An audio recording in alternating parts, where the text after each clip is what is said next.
kita mulai. Ada yang dari luar kota di sini? Bapak dari mana, Pak? Oh, Jakarta. Pak Husnul ya? Iya. Bogor. Siapa namanya, Pak? Yang lain? Dari mana? Bandung. Masya Allah. Seharusnya kita mulai jam 5, tapi karena alhamdulillah sudah banyak yang datang, kita langsung mulai saja.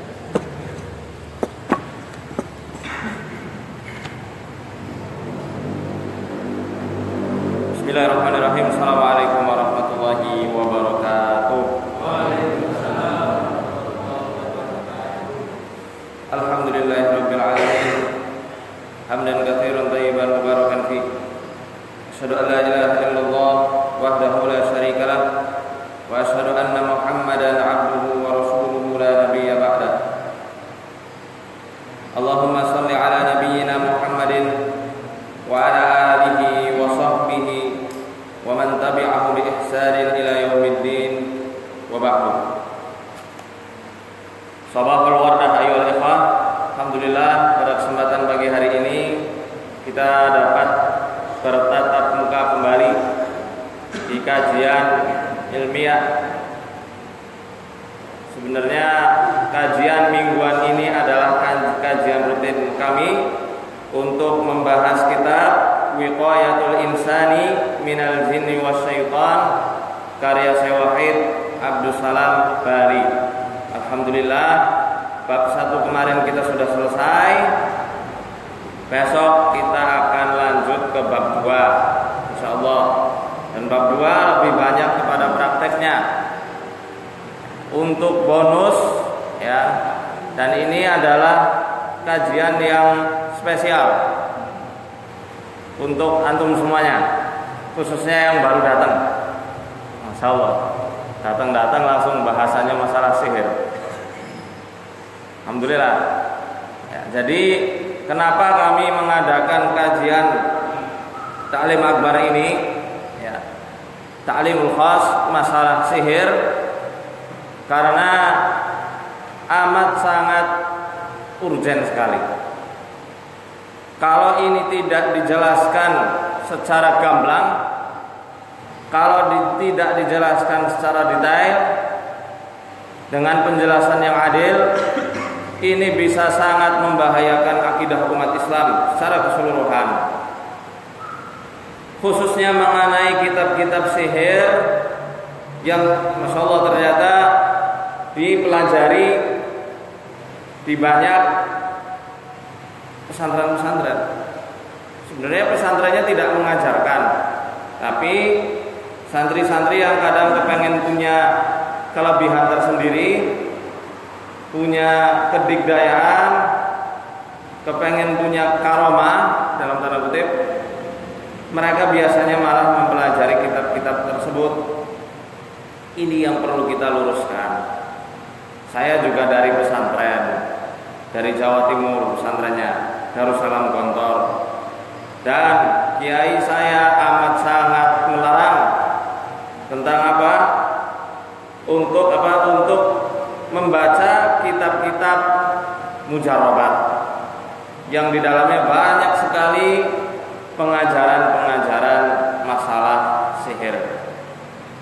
Ini kita akan ambil jalan tengahnya. Ya, karena tidak bisa dipungkiri, betul para ulama menjelaskan bahwasanya menulis Al-Qur'an itu dibolehkan. Sampai ulama Saudi yang bernama Syekh Shalih Al-Fauzan itu juga membolehkannya. Walaupun beliau itu mengatakan yang lebih utama adalah dengan dibacakan. Betul, madzhabul arba'ah. Saya sudah baca semuanya pendapatnya. Semua mengatakan boleh menuliskan Al-Qur'an untuk pengobatan atau penjagaan. Tapi ini nanti harus kita garis bawahi. Penulisannya yang bagaimana yang dibolehkan oleh para ulama salaf kita. Dan nanti kita bisa timbang-timbang ini. Apakah yang lebih aman itu dengan menuliskan atau dengan membacakan.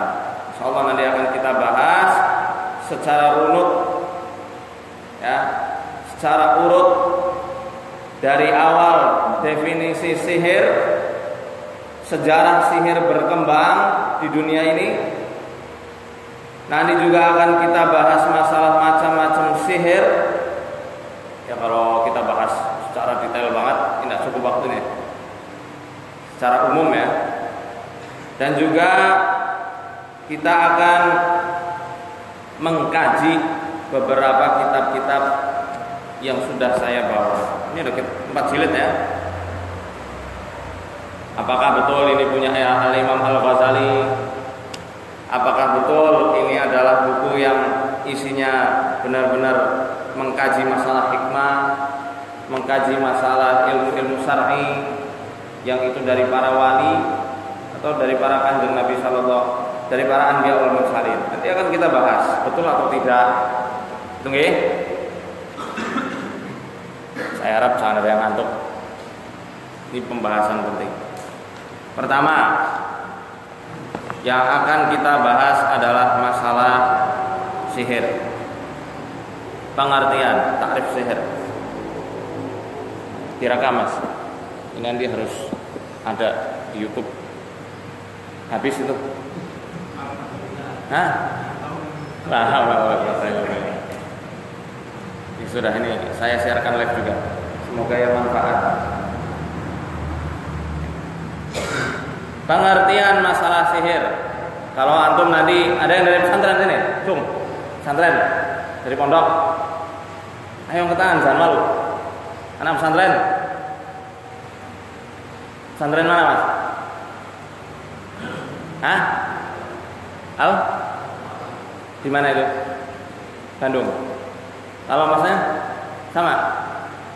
Dari Bandung, asli Bandung. Oke. Kalau nanti ditanya referensinya dari mana, catat ini. Dari kitabnya Al-Hidru Minas Sihri. Halaman 79 sampai 80. Tentang pengertian definisi sihir. Sebenarnya ada banyak ya, khususnya di kitabnya Syekh Wahid Abdul Salam Bali, As-Sarimul Battar, Fit Tasaddi li Saharatil Asrar. Di situ juga dijelaskan tentang definisi sihir, banyak sekali di situ. Dalam kitab Maradus Sihar, itu juga dalam kitab Usulus Sihar dan lain-lainnya. Dan kitab apa ini? Ad-Durrul Farid karya Mbah Yai Abu Fadl As-Senori At-Tubani rahimahullahu taala.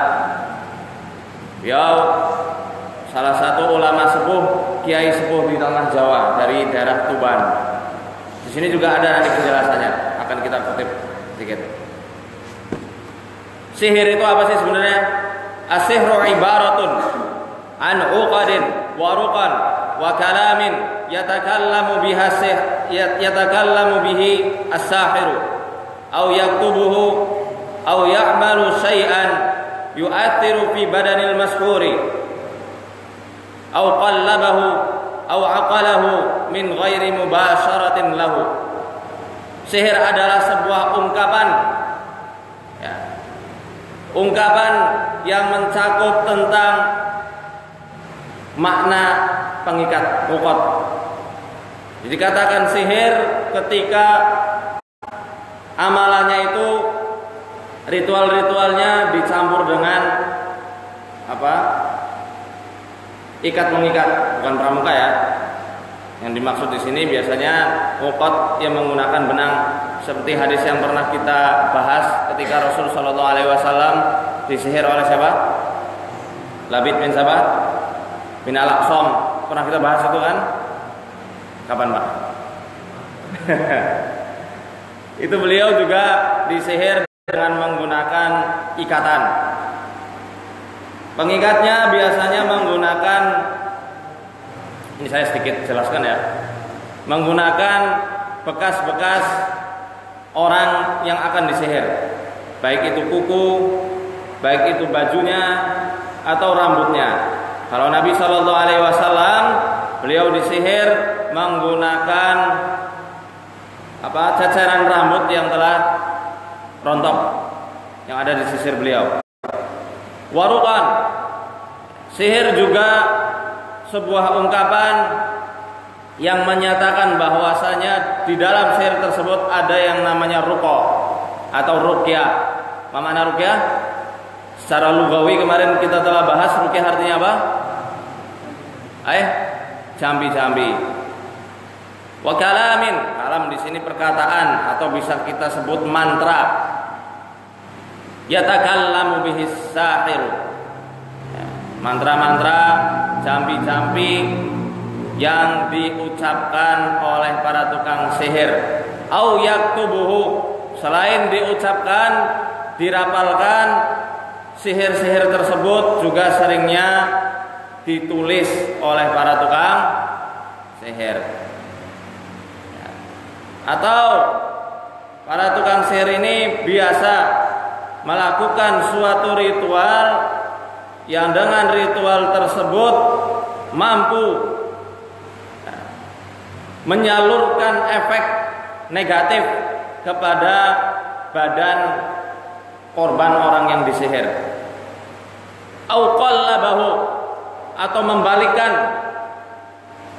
apa-apa yang ada pada korbannya. Yang tadinya cinta menjadi benci, yang tadinya benci menjadi cinta, atau membalikkan, menyeliwarkan. Seliwar itu bahasa Indonesianya? Seliwar apa bahasa Indonesianya? Angel teman sih. Bukan mengabuk, ya memalingkan. Angel teman. Seliwar itu memalingkan ya, memalingkan pandangan seseorang dari wujud hakiki menjadi wujud yang tidak hakiki. Ini panas sekali, sebentar.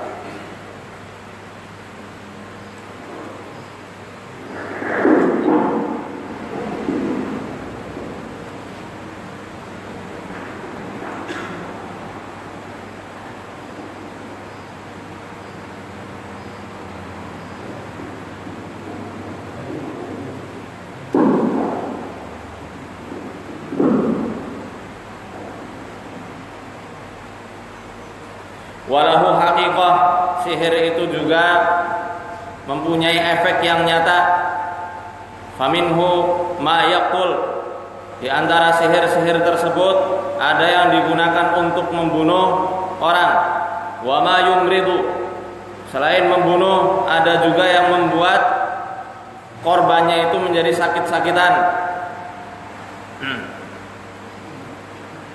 Wa ma ya'khudhu ar-rajula an imra'atihi fayamna'uhu wat'aha. Ada juga yang menjadikan seorang lelaki tidak bisa menyetubuhi istrinya, atau sihir robot ya namanya. Insyaallah nanti di pembahasan kitab As-Sarimul Battar kita akan bahas juga masalah sihir robot. Apa itu sihir robot? Ya, sihir yang menjadikan seseorang tidak bisa menggauli istrinya. Begitu juga sebaliknya, istri tidak bisa digauli oleh suaminya. Banyak ini yang sudah kita temui di berbagai event-event ruqyah. Ini yang ketutupan tiang sini aja Pak, pindah. Malah si teman sini Pak, kasihan itu, pindah aja biar kelihatan. Wa minhu ma yufarriqu bainal mar'i wa zawji. Di antara sihir-sihir tersebut ada juga yang menjadikan antara suami dan istri menjadi cerai-berai. Suami gampang menalak istrinya, tidak ada angin, tidak ada hujan, tiba-tiba istrinya minta cerai. Gak ada angin, gak ada hujan, tiba-tiba istrinya kabur begitu saja. Wama yubaghidu ahaduhuma ilal akhar au yuhabbibu bainathnaini. Dan juga menjadikan antara dua orang ini saling membenci, atau menjadikan mereka saling mencintai dengan sihir-sihir tersebut. nanti akan kita jelaskan juga, ternyata di sini ada juga cara-cara membuat seseorang menjadi impotensi. Apa impoten? Menjadi huruf wawu, nggak bisa jadi alif. Ya, paham? Nggak usah paham ya, betul. Wawu terus nggak bisa jadi alif, impotensi itu. Ada malah menggunakan apa namanya itu, bangkai cicak atau tokek. Ya. Tuh, yang pertama. Yang kedua pengertiannya, as-sihru naw'un yustafadu minal ilmi bi khawasil jawahir wa bi umuri hisabiyatin fi matali'in nujum. Ya. Sihir adalah bagian ilmu, suatu cabang ilmu yang ya, adalah sebuah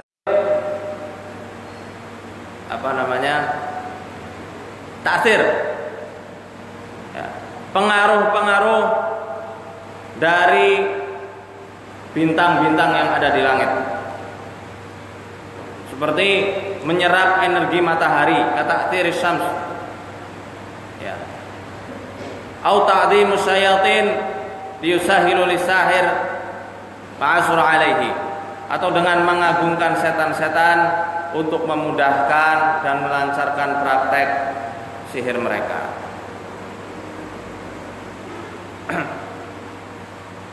Di antara pengertian sihir yang lain adalah khuda'un, tipuan-tipuan belaka.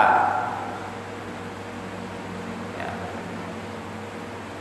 Kemudian ada juga yang menjelaskan pengertian sihir, kullu amrin khafiya sababuhu, segala sesuatu yang sebab akibatnya itu tidak terlihat atau samar-samar atau tersembunyi.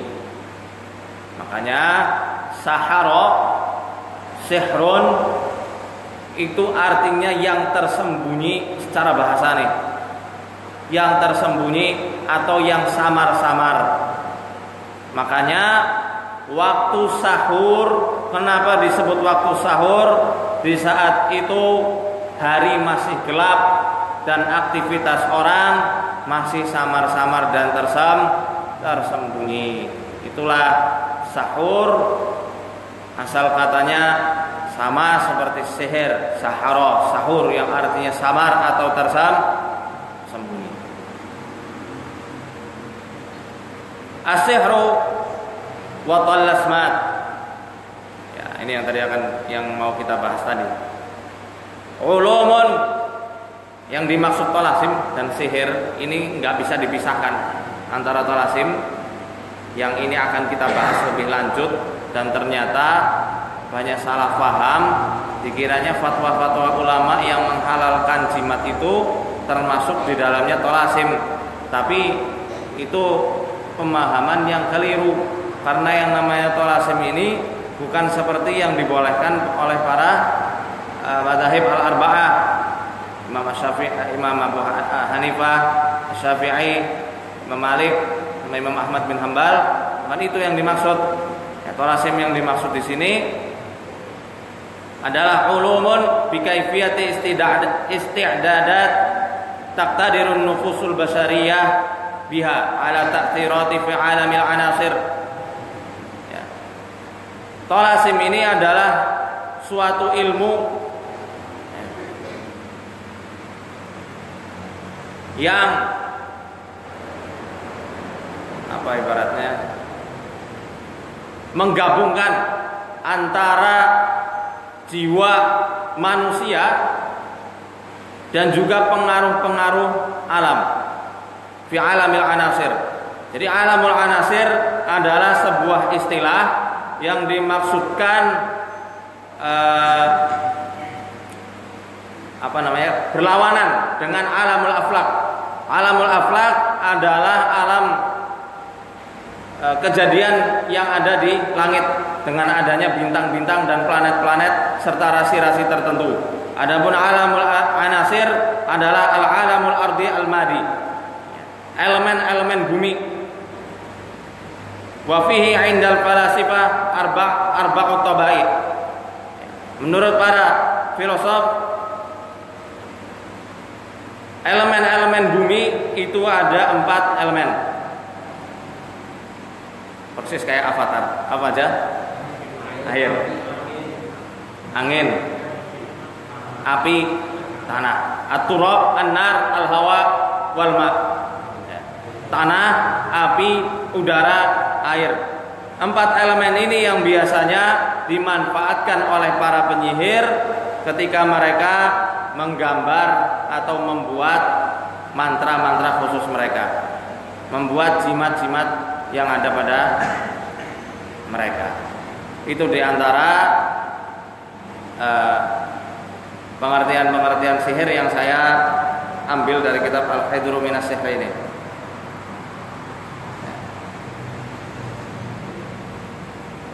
Di sini jelas? Ada yang mau ditanya dulu? Nggak ada ya? Saya kira jelas. Ya.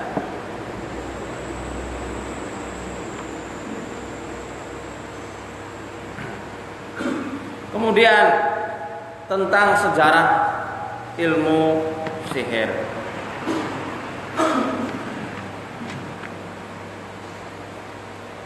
Tentang sejarah ilmu sihir, ini kapan sebenarnya sihir itu mulai ada? Ada beberapa perbedaan Allah Subhanahu wa taala. Ini yang pendapat pertama. Sihir muncul di masanya Nabi Idris alaihi salam. Ya. Beliau adalah nabi yang keberapa? Kedua setelah Nabi Adam alaihi salam. Ya. Dan ini banyak juga ulama-ulama yang menjelaskan bahwasanya sihir muncul pertama kali di dunia adalah pada masanya Nabi Idris alaihi salam.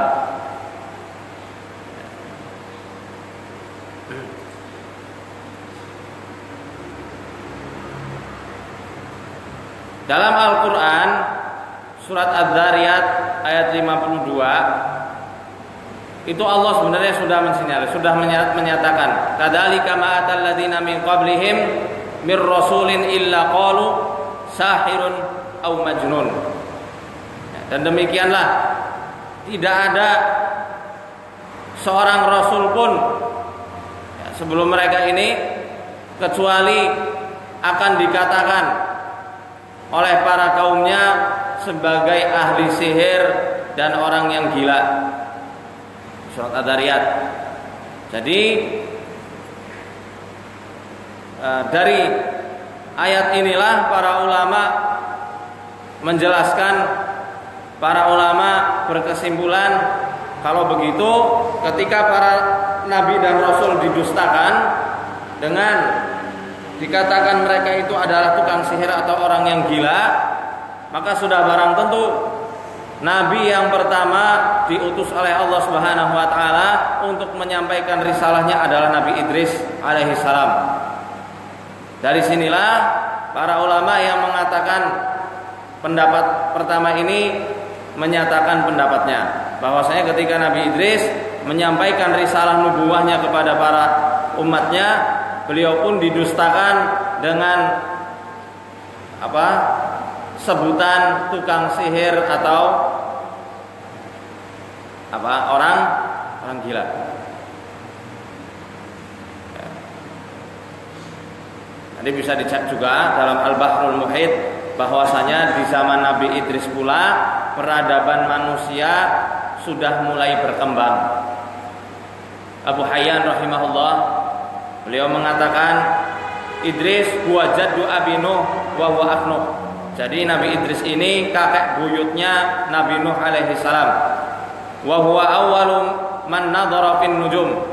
Nabi Idris juga ya adalah orang yang paling pertama yang bisa mentaksir keadaan bintang-bintang yang ada di langit. Beliau yang bisa membaca jalannya bintang Bahkan salah satu mukjizatnya Nabi Idris alaihissalam yang dijelaskan oleh Imamuna Al-Ghazali rahimahullah dalam kitab Al-Ihya, salah satunya adalah dengan memprediksi kejadian-kejadian yang akan datang dengan melihat bintang-bintang yang ada di langit. Dan itu termasuk khasaisnya Nabi Idris alaihissalam atau mukjizatnya Nabi Idris alaihissalam. Bisa dilihat nanti, ini saya punya kitabnya, As-Sihru was-Sahara fi Manadhiril Qur'ani wa Sunnah, karya Dr. Ibrahim Kamal Adham, halaman 47. Jadi ya, ilmu-ilmu nujum, ilmu tanjim yang ada di zaman sekarang, yang katanya mereka merujuk dari kitabnya para ulama, itu termasuk perkara-perkara yang batil menurut Imam Ghazali, dan itu tidak lagi diwariskan sepeninggal Nabi Idris alaihissalam, karena hal tersebutlah yang dijadikan Allah Subhanahu wa taala sebagai mukjizatnya Nabi Idris, bisa melihat atau memprediksi perkara-perkara, kejadian-kejadian yang akan datang dengan melihat bintang. Wal hisab, di zaman Nabi Idris juga berkembang ilmu hisab. Wa ja'alahu Allahu min mu'jizatihi. Dan Allah Subhanahu wa taala menjadikan kemampuan-kemampuan tersebut sebagai mukjizatnya Nabi Idris alaihi salam. Wa awwalu man khatta bil qalam. Nabi Idris juga adalah orang pertama yang menulis dengan pena. Wa khatat thiyaba. Nabi Idris juga orang yang pertama kali menjahit pakaian. Wala bisal mukhit. Beliau juga pertama kali orang yang memakai baju dengan baju yang sudah dijahit. Wa kana khayyatan. Nabi Idris adalah seorang penjahit ulung.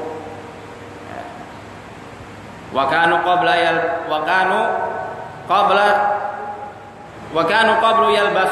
yalbasunal julud.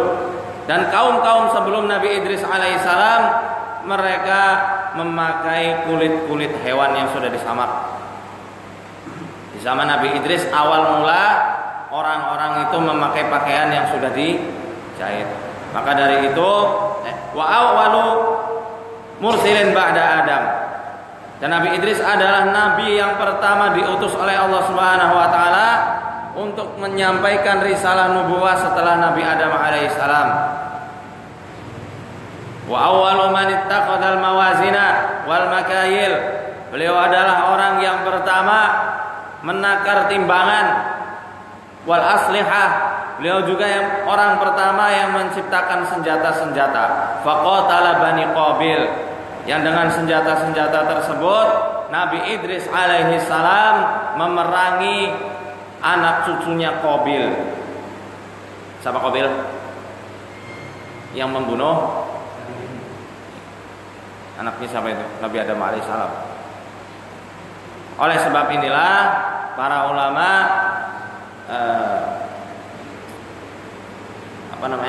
berargumen menetapkan bahwasanya sihir itu berawal di masanya Nabi Idris alaihissalam, masa di mana peradaban manusia sudah mulai berkembang.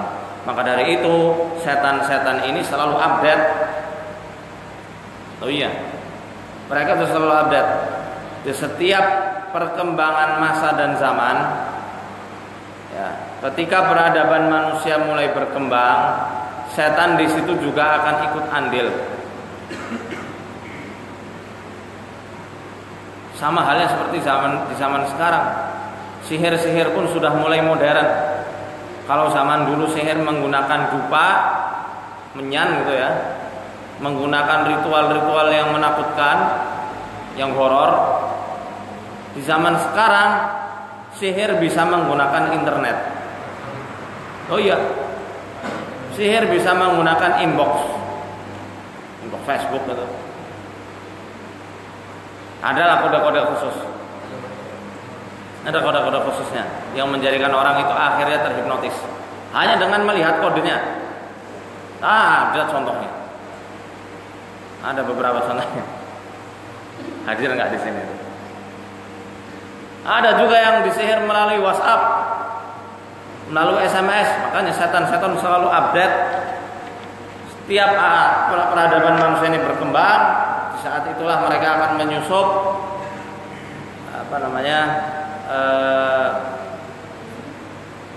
memanfaatkan teknologi menungsa.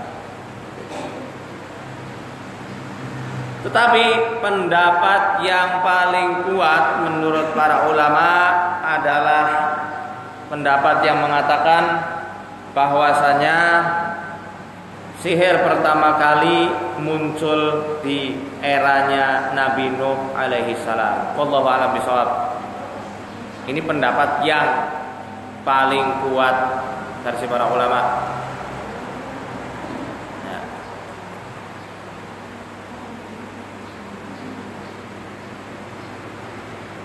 Kenapa demikian? Ya. Karena yang namanya Qainan, beliau adalah termasuk para penyihir di zamannya Nabi Nuh alaihi salam. Qainan namanya. Ya. Thumma fasha sihru wantasara fakana awwalu mu'aqilihi biladul Iraq. Kemudian sihir itu menjadi berkembang di zaman Nabi Nuh alaihi salam, kemudian menyebar, dan negeri yang mula-mula mengembangkan ilmu sihir adalah negeri Irak.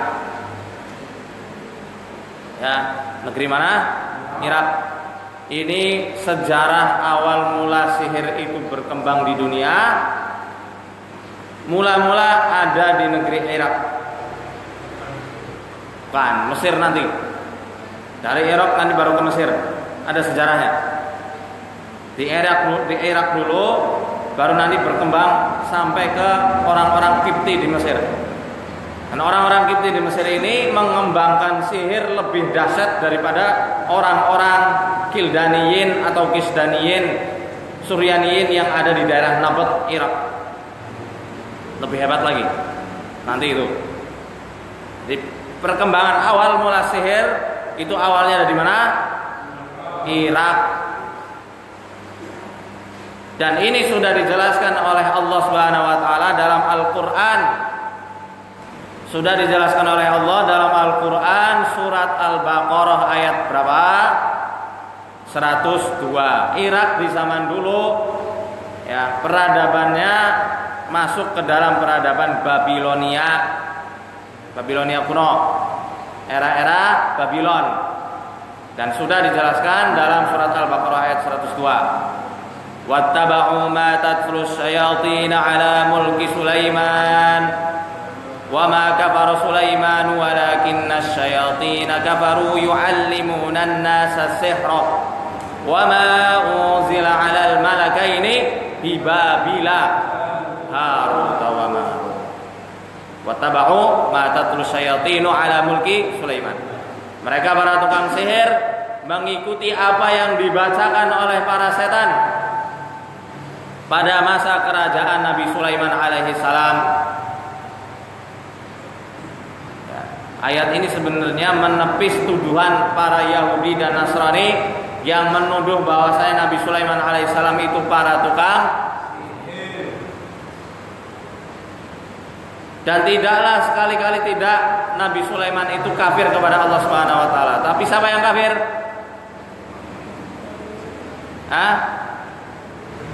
Yang kafir para setan yang mengajarkan ilmu sihir tersebut pada manusia.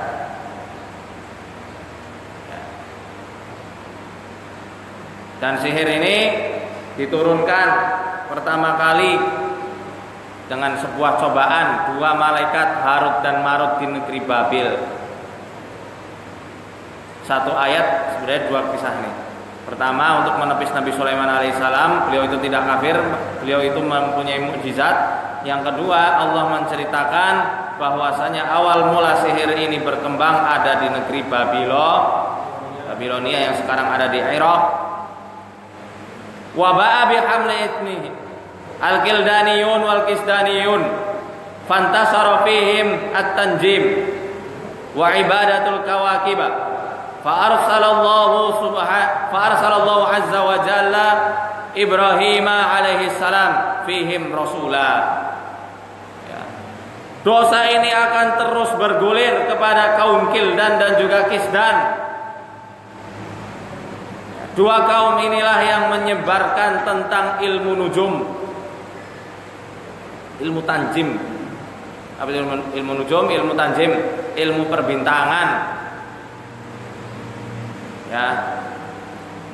Dan mereka pula lah yang mengajarkan, yang menyebarkan paham-paham untuk menyembah bintang, menyembah planet, menyembah bulan, matahari.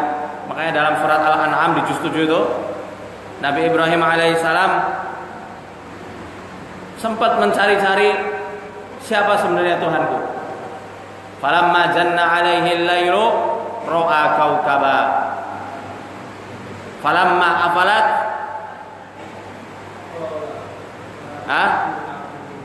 qala la uhibbul afilin. Ketika malam itu datang, telah gelap, Nabi Ibrahim alaihissalam melihat bintang-bintang yang ada di langit. Kemudian beliau mengatakan qala hadza rabbi, ini adalah Tuhanku. Falamma afalat qala la uhibbul afilin. Tapi ketika pagi hari bintang-bintang itu sirna, wah ini bukan Tuhanku, aku nggak suka Tuhanku bisa sirna. Pakai beliau logikanya. Kemudian yang kedua,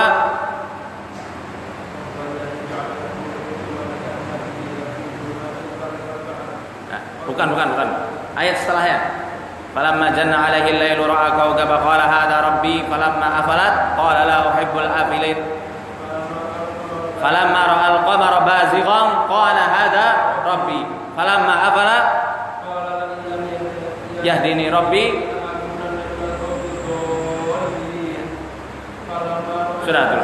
Yang kedua baru Nabi Ibrahim melihat qamar, bulan yang sedang bersinar. Beliau mengatakan qala hadza rabbi, mungkin inilah Tuhanku, yang dikatakan oleh para kaum Kildan dan juga Kisdan, karena di zaman itulah Nabi Ibrahim alaihissalam diutus oleh Allah untuk mendakwahi kaum Kildan dan Kisdan di era Babilonia. Jadi di Irak Nabi Ibrahim saat itu. Qala hadza rabbi, inilah Tuhanku mungkin. Ya saat itu masih ihtimal, belum tahu beliau. Oh mungkin inilah Tuhanku, bulan yang dikatakan oleh para kaumku. Falamma afala, ketika pagi hari bulan itu lenyap. Qala la illam yahdini rabbi la akunanna minal qaumid dhallin. Ya Allah, selamat aku. Coba kalau aku enggak diberi petunjuk, enggak diberi hidayah sama Allah, niscaya aku termasuk golongan orang-orang sesat, sama seperti sesatnya orang Kildan dan Kisdan. Ya, yang menyembah bintang-bintang. Falamma ra'a syamsa bazighatan qala hadza rabbi hadza akbar. Ketika pagi harinya melihat matahari yang Masya Allah begitu terang, Nabi Ibrahim saat itu mengatakan, inilah Tuhanku, ini yang paling besar, yang paling terang. Falamma afalat, ya, ketika matahari itu lenyap, baru Nabi Ibrahim mengatakan, mendakwahi kepada kaum Kildan dan Kisdan, ya qaumi, inni bari'um mimma tusyrikun, inni wajjahtu wajhiya lilladzi fatara samawati wal ardh hanifau wa ma ana minal musyrikin. Ahsantum. Didakwahi itu kaumnya Nabi Ibrahim alaihissalam saat itu. Wahai kaumku, aku berlepas diri dari segala sesuatu yang engkau sekutukan kepada Allah Subhanahu wa taala, yakni dari bintang-bintang dan planet-planet yang ada di langit. Sesungguhnya aku benar-benar menghadapkan wajahku kepada Tuhan yang menciptakan langit dan bumi secara sempurna, dan aku bukanlah orang-orang yang menyekutukan Allah Subhanahu wa taala. Ini awal mulanya. Ya. Ini awal mulanya. tukang Sakildan dan Kisdan. Ini awal mula di era apa? Babilonia. Di era Babilonia seperti ini. Eranya, saya sambil bahas masalah kitab Syamsul Ma'arif ya. Di kitab ini banyak sekali kesamaan-kesamaan yang persis dengan mitologi orang-orang di zaman Babylon. Ya.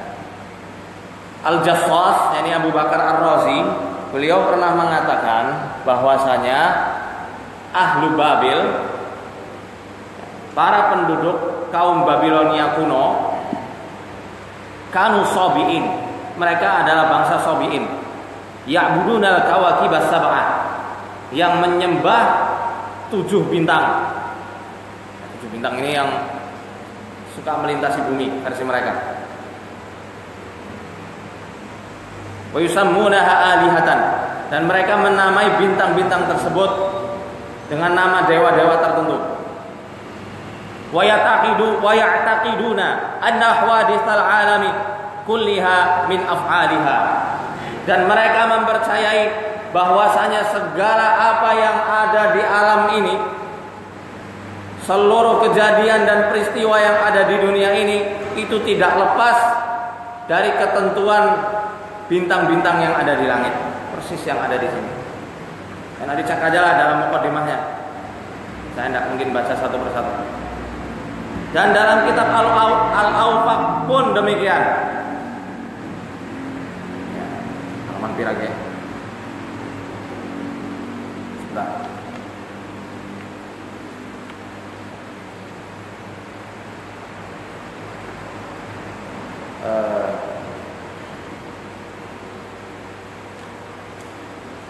Ini saya sudah tandai, sudah lama saya adakan penelitian masalah ini.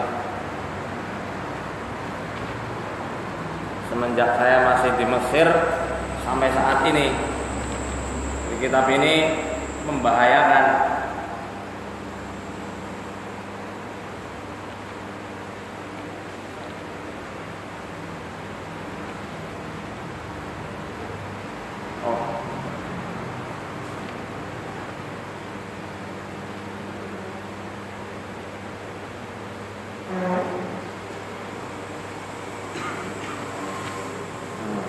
Sebentar.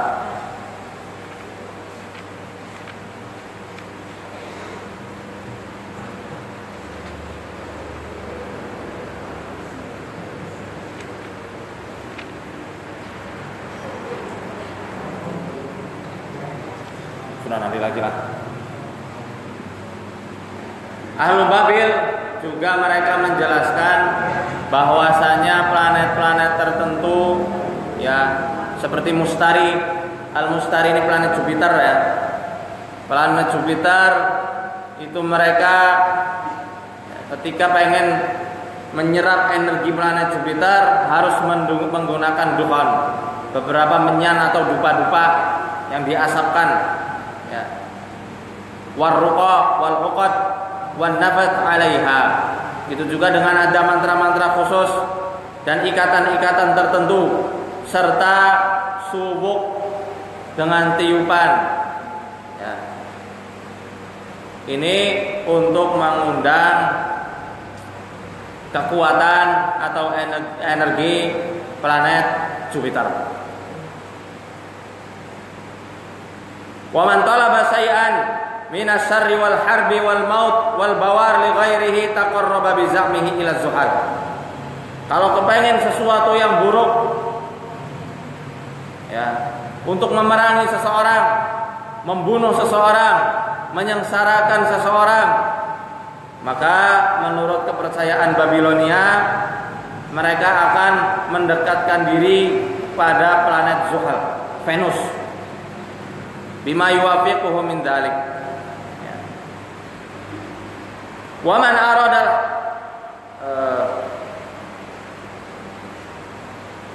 arada al-harib wa ta'un taqarraba bi za'mihi ila al-marikh. Ya. Siapa yang pengen ada kejadian kebakaran ya, ingin membakar rumah seseorang, atau mungkin ketika tertimpa kebakaran yang dahsyat, tertimpa wabah taun, membuat suatu penyakit, mereka akan mendekatkan diri kepada planet Mars, Marikh. Yuwafiquhu min dalika min dhibhin ba'dil hayawanat. Cara mendekatkan diri kepada bintang-bintang tersebut adalah dengan menyembelih jenis hewan-hewan tertentu. Wa kana al-kildaniyun yasta'miluna dima'at tuyur ba'da dzabhiha fi a'malihim sihriyah. Dan orang-orang Kildan menggunakan darah unggas ya, darah burung, darah unggas setelah mereka menyembelih hewan tersebut untuk persembahan ritual sihirnya. Di sini ada dalam kitab Al-Awfaq halaman 17. Tilasmul marikh litahyiji wa taslit. Ya. Jimat yang menggunakan unsur kekuatan planet Mars. Makanya ini saya nggak yakin ini karyanya Imamuna Al-Ghazali rahimahullah ta'ala. Kok bisa Imam Ghazali mencari ilmu untuk membuat orang tidak bisa kencing, untuk membuat orang nggak bisa jadi huruf alif. Wawu baik. Nih, gambarnya mirip apa ini? Ibu nggak usah lihat, nggak boleh lihat. Gambarnya mirip apa? Tahu ya? Makanya Imam Ghazali mengatakan para penyihir-penyihir Kildan dan Kisdan, mereka biasanya membentuk yang namanya haikal. Haikal ini sebenarnya tempel, apa namanya? Kuil ya.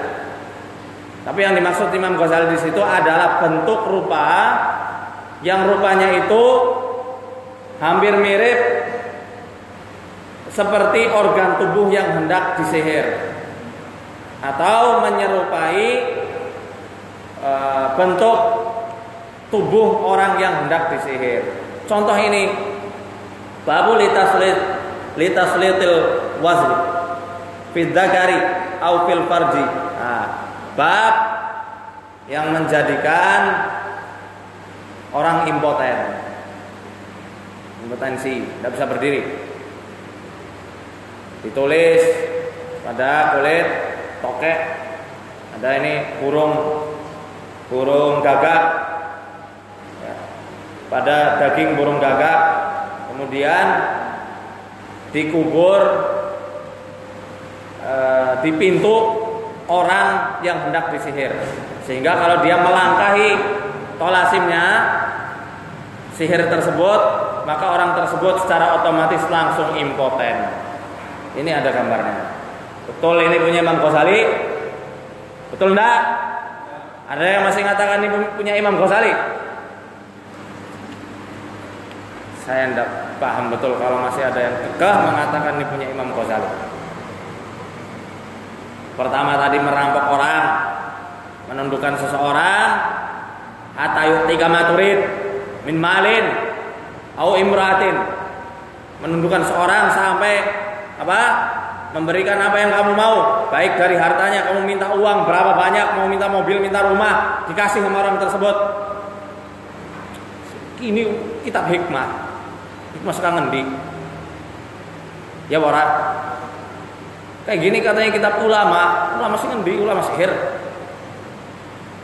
Ya, dan masih ada banyak lagi. Tentu yang berkaitan yang berlawanan dengan hadis sahih juga ada. Wasifatu ain difdah ta'khudhu waraqatain kagidan taktubu fiha al-asma wa tuqantiru fi kulli waraqatil khatam wa dhafi kulli famin difdah. Sihir yang menggunakan kodok. Ini dibunuh dulu kodoknya maksudnya. Disuruh menuliskan ini jenis jimatnya. Ya. Jenis jimatnya ada ini. Kelihatan enggak? Disuruh digambar, kemudian setelah digambar dimasukkan ke mulut kodok.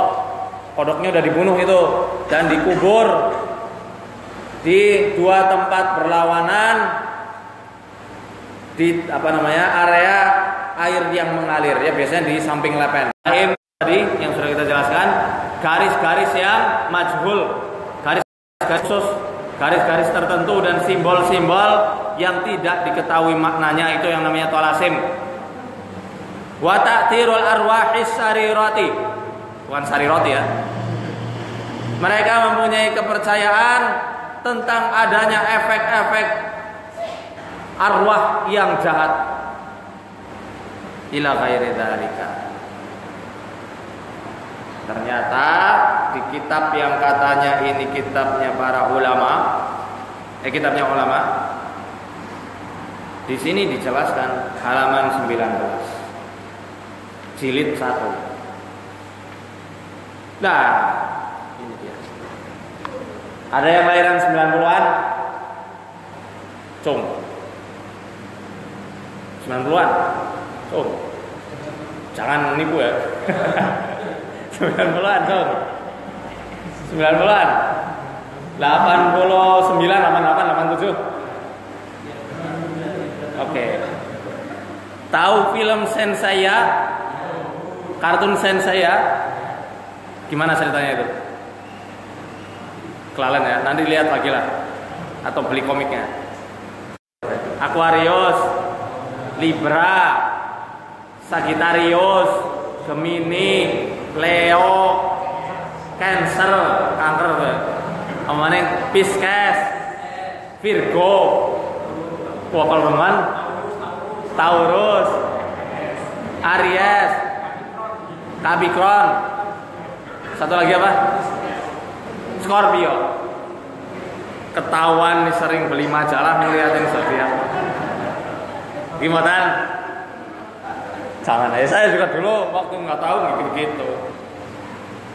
Lah kok di sini ada ini, tapi 12 rasi bintang yang ditulisnya hanya beralih bahasa saja. Dari bahasa Yunani menjadi bahasa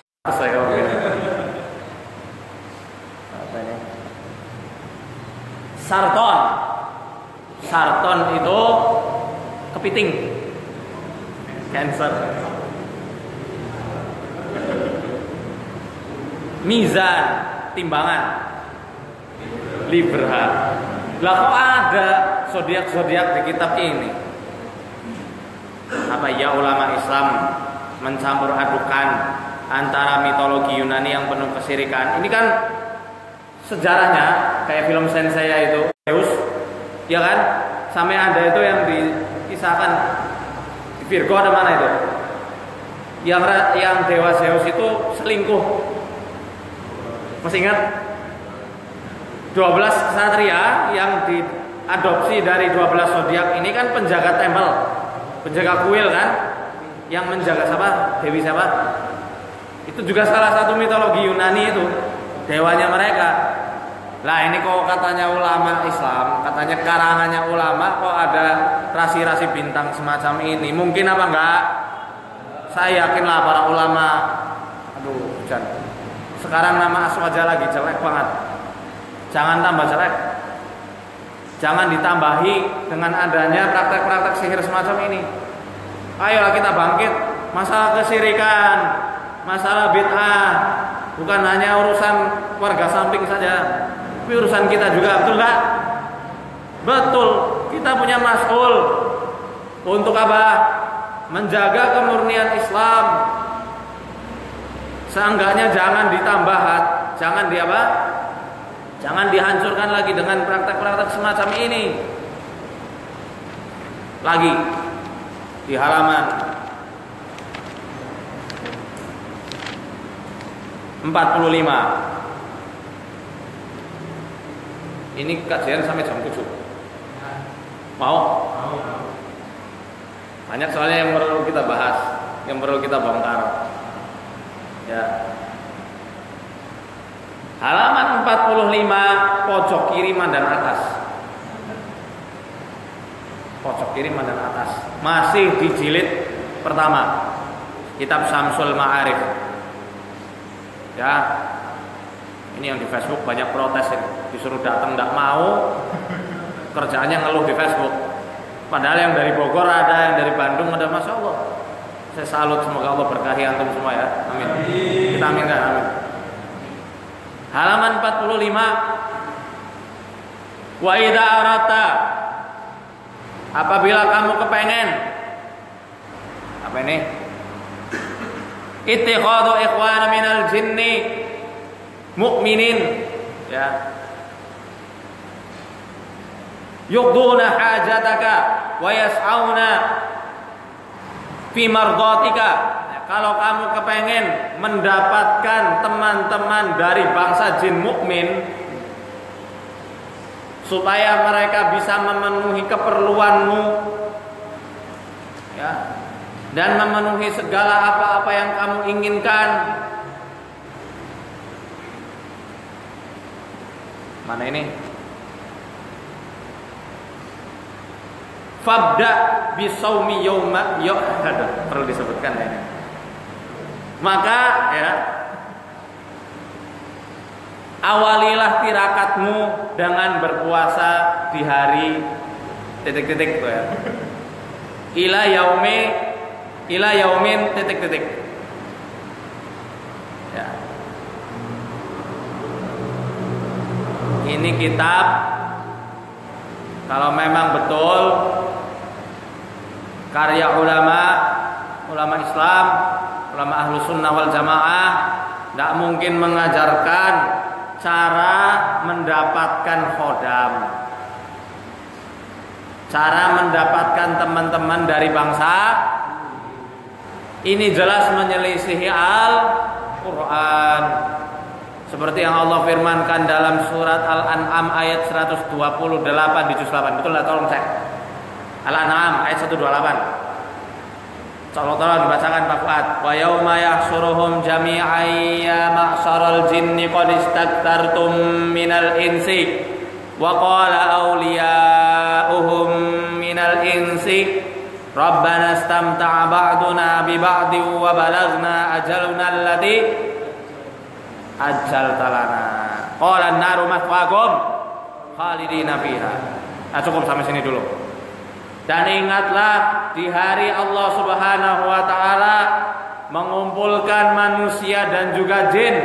Lalu Allah Subhanahu wa taala berfirman menanyai bangsa jin yang Allah kumpulkan bersamaan manusia di situ.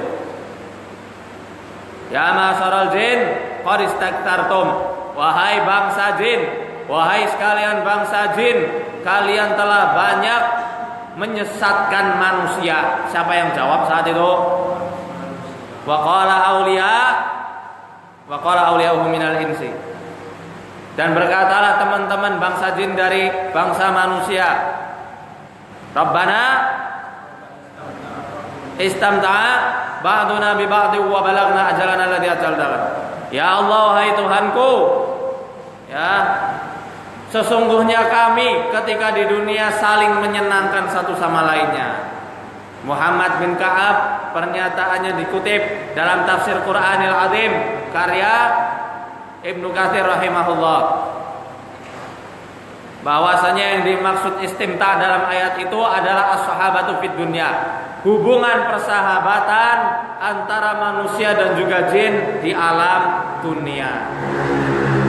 Dalam kitab Ad-Durrul Farid, ini karya ulama sepuh kita, ya, Yai Haji Abu Fadl Senori At-Tubani, halaman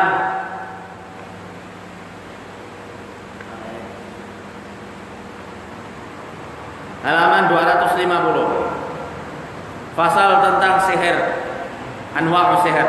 Beliau mengatakan ar-rabi' yang keempat, annahu la yajuzul isti'anata bil jin fi qada'il hawaija wa imtithali awamirihi wa ikhbarihi bi syai'in minal mughibati wa nahwa dzalik. Tidak diperbolehkan bagi setiap mukmin khususnya meminta tolong kepada bangsa jin meminta tolong untuk dipenuhi segala keperluannya. Tidak juga diperbolehkan meminta supaya jin itu memenuhi perintah-perintahnya. Tidak diperbolehkan juga meminta kabar gaib dari bangsa jin. Ini yang ngomong bukan ulama Wahabi, yang ngendika ulama sepuh dari tanah Jawa Nusantara. Siapa namanya? Abu Fadl Senori Atubani. Paham di sini? Hah? Nggak paham? Nah, maksudnya paham. Fatwa beliau paham.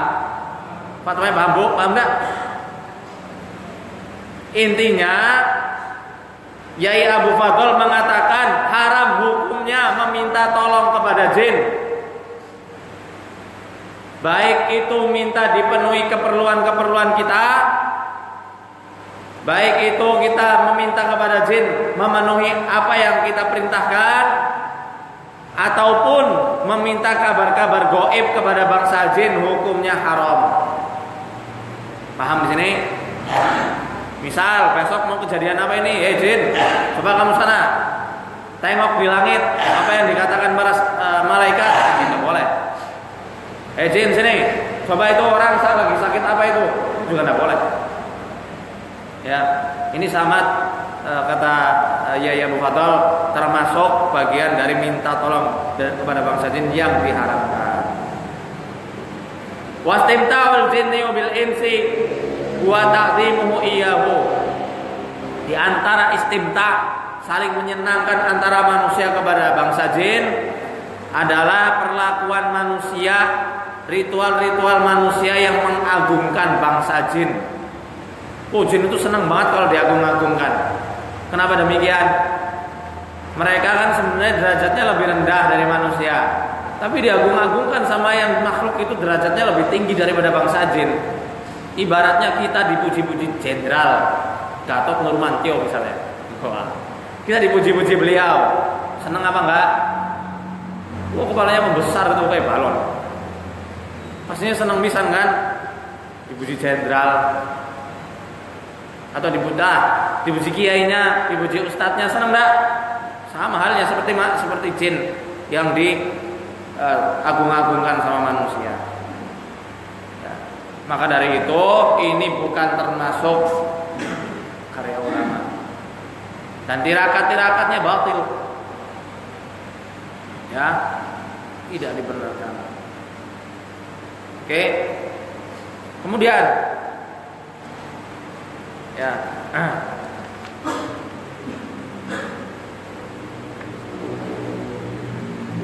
Di kitab ini enggak hanya pada satu bab saja yang menjelaskan untuk mengundang bangsa jin. Ada di beberapa maudhu. Jilid 1 ada, di akhir jilid 3 juga ada. Yang kedua, halaman 122. Babu riyadhatul uhya masyhur. Ya. Tirakat qul uhya. Tirakat dengan menggunakan surat Al-Jin. Di sini dikatakan, "I'lam ayyuhal akhu fillah, idza aradta dzalik." Ketahuilah wahai saudaraku di jalan Allah, kata Al-Buni, kalau kamu kepengen mendapatkan kedikdayaan dari tirakat surat Al-Jin, puasalah kamu salah satu ayam, 3 hari berturut-turut. Awaluha, pertama kali puasa itu dilakukan pada hari titik-titik sampai hari titik-titik dan hari titik-titik. Wa huwa siyamuka an ghairi dhiruhin, dan puasamu itu adalah puasa ngasrep kalau bahasa Jawa. Puasa ngasrep itu apa? Puasa yang bukannya tidak dibolehkan memakan makanan hewani. Jadi boleh buka tapi makannya cuma makan sayuran, betul lah? Hah? Oh tempe ya? Kayaknya pernah melakukan ya. tempe, tahu, itu puasa masrab. Yang jelas nggak boleh memakan makanan hewani. Fa innahu, nah ini ada ritual-ritual yang nggak saya ambil, saya sensor. Ketika sudah selesai ritualnya, yuhdiru laka khadimuha wa huwa rajulun qasirun. Ya, maka nanti khodamnya akan datang kepadamu. Bentuknya adalah seperti laki-laki pendek, tawilul yadaini, laki-laki pendek yang tangannya menjulur panjang, kayak simpanse gitu ya. Itu datang. Nah, di antara mengundang bangsa jin. Apa itu rijalul ghaib? Bukan. Rijalul ghaib juga sudah difatwakan oleh Syekh Abu Fadl di sini, ya, bahwasanya nggak ada yang namanya rijalul ghaib. Itu ya. Siapa itu? Ya pastinya bangsa jin.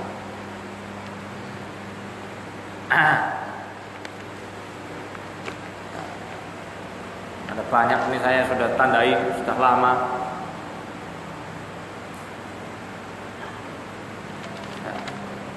Ada juga di sini cara membuat khotam Sulaiman. Katanya ini simbol-simbol mahkotanya Nabi Sulaiman, simbol-simbol yang ada di cincinnya Nabi Sulaiman. Kata Al-Buni dikatakan, ya, mana ini? Wa kana Sulaiman alaihissalam, dulu Nabi Sulaiman alaihissalam, idza jalasa majlisahu kanatil jinnu tarta'idu baina yadayhi. Ketika Nabi Sulaiman sedang duduk di singgasananya, maka jin yang ada di situ akan gemetaran. Kata siapa? Al-Buni.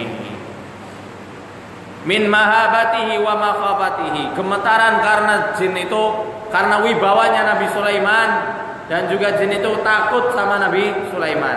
Lihadihil asma, ya, karena takut dengan asma, yang katanya asma ini adalah asma yang disematkan pada cincinnya Nabi Sulaiman. Herannya di asma ini ada kaf ha ya ain shad. Surat apa itu? Maryam juz 16. Apa enggaknya Al-Quran udah turun di zaman Nabi Sulaiman? Masuk akal enggak?